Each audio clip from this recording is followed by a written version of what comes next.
दिन की ऊंचाई पर जाता हुआ दिखाई दे रहा है। निफ्टी 17,200 के पार और हम देख सकते हैं क्लियरली दिन के निचले स्तर से 150 अंक संभलता हुआ दिखाई दे रहा है बाजार। और इतना ही नहीं, अगर हम देखें निफ्टी बैंक की ओर तो ये भी दिन के निचले स्तर से 475 अंक ऊपर फिलहाल पहुंचता हुआ दिखाई दे रहा है।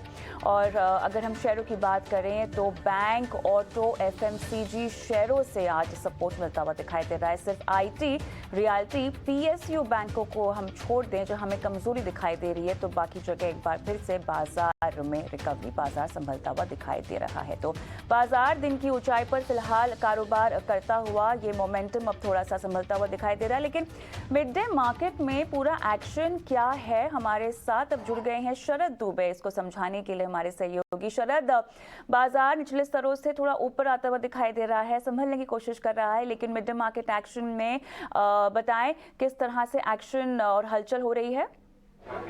जी बिल्कुल, कल भी जो था हमने देखा था कि थोड़ी डिफेंसिव में बाइंग देखने मिल रही थी और एफएमसीजी पैक है यहाँ सबसे पहले जहाँ पे फोकस में रहेगा। और यहाँ पे आप देख सकते हैं एफएमसीजी के दिग्गज कंपनियाँ नेस्ले, आईटीसी, एचयूएल, यहाँ पे तेज़ी देखने मिल रही है और अच्छी बाइंग आपको नेस्ले में आ रही है। लेकिन सेक्टर्स की बात करें वर्स परफॉर्मिंग, तो ऑफकोर्स कल फेड के मीट के आउटकम भी थे और ब्याज दरें बढ़े थे और यहाँ पे आईटी स्पेस में जो है थोड़ी सेलिंग प्रेशर देखने मिल रही है। वर्स परफॉर्मिंग सेक्टर भी है, लेकिन याद रखिएगा आज रात को जो है एसेंचर के नतीजे आने वाले हैं और एक्सपेक्टेड है कि ईपीएस में कट देखने वाला है और आगे जाते हुए जो अगले साल है उसका आउटलुक में भी गिरावट देखने मिल सकती है। तो ये बहुत इंपॉर्टेंट लेवल्स पे निफ्टी आईटी इंडेक्स ट्रेड कर रहे हैं। अभी टॉप सेक्टर की बात करें जहाँ पे फॉल्स देखने मिली है फ्रॉम हाई, तो उसमें इंक्लूड करते हैं निफ्टी पीएसयू बैंक, जहाँ पे छोटे सरकारी बैंक्स में मुनाफा वसूली थोड़ी देखने मिल रही थी।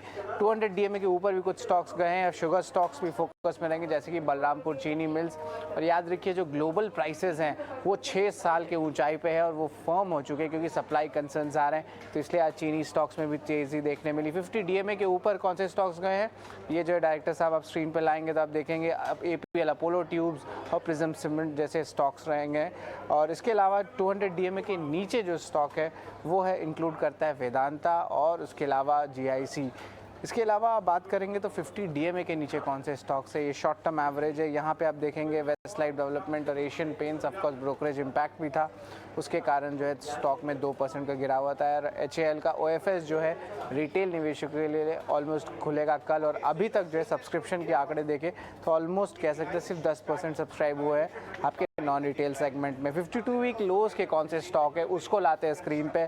यहाँ पे इंक्लूड करते हैं शीला फोम, आईटी स्पेस है एम्फेसिस और जुबलिएंट इंग्रेविया। वॉल्यूम्स की बात करें तो जीआर इंफ्रा और वेदांता में स्ट्रॉन्ग वॉल्यूम्स देखने मिले हैं आज दिन के ट्रेड में।